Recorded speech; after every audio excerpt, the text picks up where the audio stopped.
Erika Kirk. The Red Flags. Hello, I'm H.G. Tudor. Erika Kirk. A name, until recently, that was not particularly familiar with many people around the world. That is, until the assassination of her husband, Charlie Kirk. This thrust her into the spotlight, a place that she since does not appear to be entirely uncomfortable with.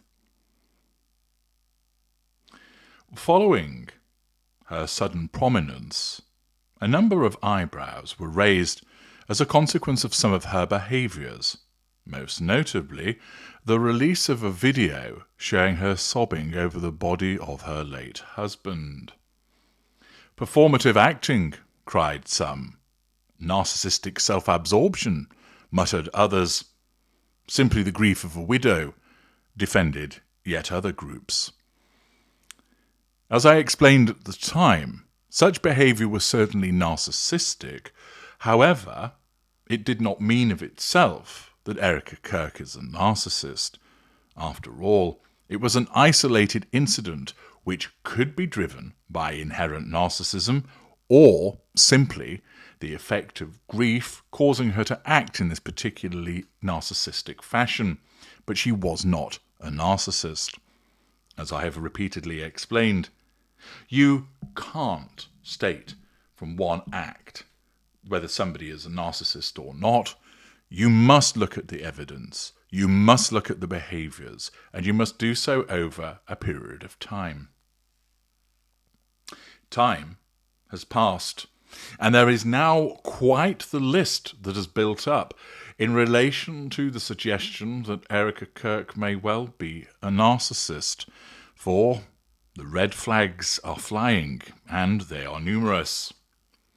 First of all, we've had performative grief displays. Her public speeches following her husband's death featured rehearsed emotional breaks in her voice, timed precisely with key points, without genuine tears or unplanned tremors, which suggested a staged performance for sympathy rather than authentic mourning, which is indicative of narcissistic manipulation for the receipt of fuel. Secondly, there have been abrupt emotional shifts. During a memorial speech, Kirk's smile, while reminiscing about her husband, dropped off suddenly and unnaturally, unlike organic emotional recall, pointing to a contrived expression that prioritized image over sincere feeling. This is a hallmark of narcissistic facade management and compartmentalization. Thirdly, she was prioritizing public spectacle over family. Instead of focusing privately on her young children after the assassination, which would be redolent of somebody with emotional empathy, Kirk chose immediate public videos and speeches, placing national grief on stage ahead of family consoling, which reflects narcissistic self-centeredness and a need for admiration over emotional empathy for the dependents. 4. Requesting filming at funeral. Erika Kirk specifically requested recordings of herself at the funeral, sharing personal videos and photos rather than neutral images of the casket, using the event for self-promotion and ideological messaging, exemplifying narcissistic showcasing and vanity. 5. There was martyrish self-presentation. In speeches, Kirk adopted exaggerated widow poses, whispering dramatically, gazing heavenward, and breaking her voice for emphasis. She did this while maintaining flawless makeup, hair and attire, portraying herself as a heroic martyr, which aligns with narcissistic grandiosity and an absence of genuine vulnerability. 6. Thanking employees before family. Her first public words post-death thanked Charlie's team, emphasising one male member in particular, over expressing raw loss for her children or self, shifting focus to professional legacy and control, which appeared to be a narcissistic tactic to assert control over subordinates and draw fuel from them. 7. Rapid CEO acceptance. Days after the shooting, Kirk accepted the CEO role at Turning Point USA with poised enthusiasm, intertwining grief speeches with organizational promotion, demonstrating narcissistic exploitation of tragedy for personal power and status elevation. 8. As mentioned, sharing open casket intimacy. Kirk publicly shared a video of herself kissing her husband's hand in the open casket, turning a private ritual into viral content, which demonstrated narcissistic boundary violations for emotional leverage and public validation by way of the provision of fuel. 9. Promotional memorial staging. The memorial was organised like a campaign rally, with marketing elements, where Kirk's 17-minute speech blended remembrance with fervent political calls, capitalising on loss for ideological gain, which suggests leverage and an absence of emotional empathy, and was indicative of a narcissistic absence of emotional empathy for the solemnity of death. 10. Fake tear dabbing. Videos showed Erika Kirk dabbing at dry eyes during emotional appeals with no visible tears while feigning sobs, a classic pity play crocodile tear behaviour of the narcissist designed to elicit pity, which is fuel, without authentic remorse or vulnerability. 11. Self-centred speeches. Post-death addresses were 90% about Kirk's ignited fire and personal transformation as the battle cry widow, minimising focus on her husband's life or children's pain, and instead demonstrating the narcissistic redirection of attention to her own narrative, namely allowing her to make it about her so she could assert control and draw fuel. 12. Inappropriate physical affection. At a public event, Kirk delivered an overly intimate bear hug and hair stroking to married Vice President J.D. Vance, ignoring boundaries and also optics. This is demonstrative of a lack of boundary recognition, the interference in somebody else's relationship with this overly intimate display, a sense of entitlement, and the necessity of the assertion of control through physical embrace. 13. Manipulative comparisons. In a video clip, Kirk compared her late husband unfavourably to J.D. Vance during an embrace, using grief to elevate the politician while subtly diminishing Charlie.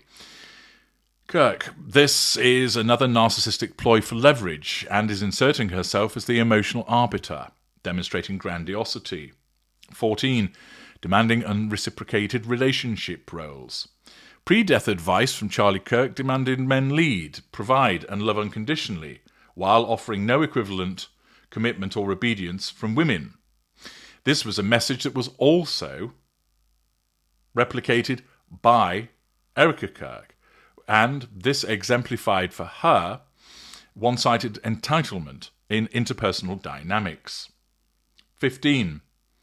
Grifting with unused content. Erika Kirk announced releasing decades of her husband's unreleased speeches as ongoing content, framing it as a divine plan, grandiosity, while monetizing legacy, personal exploitation, which demonstrates narcissistic commodification of tragedy for sustained public relevance and financial gain, assertion of control, residual benefit. 16. Rehearsed facial grimaces. Observers noted Erika Kirk's grimaces and timing in speeches as village theatre acting, with unnatural emotional peaks indicating narcissistic performance over sincerity, especially when forgiving an unproven killer publicly for dramatic effect.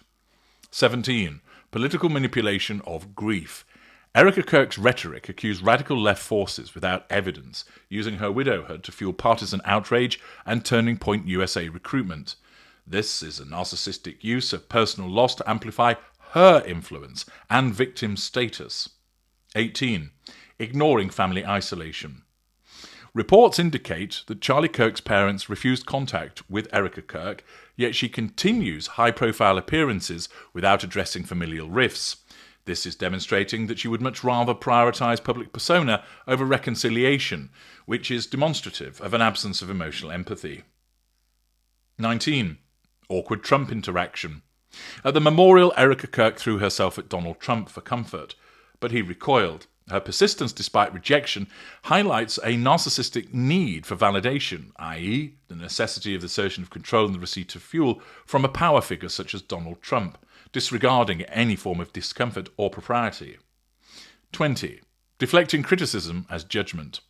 When critiqued for public mourning style, Erika Kirk's supporters and her stance framed it as, "How dare you judge your widow?" weaponizing victimhood to silence scrutiny and thus nullify that particular threat to control.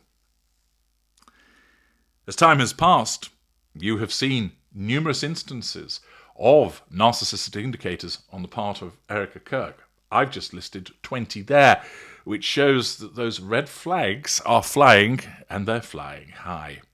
I'm H.G. Tudor. Thank you for listening.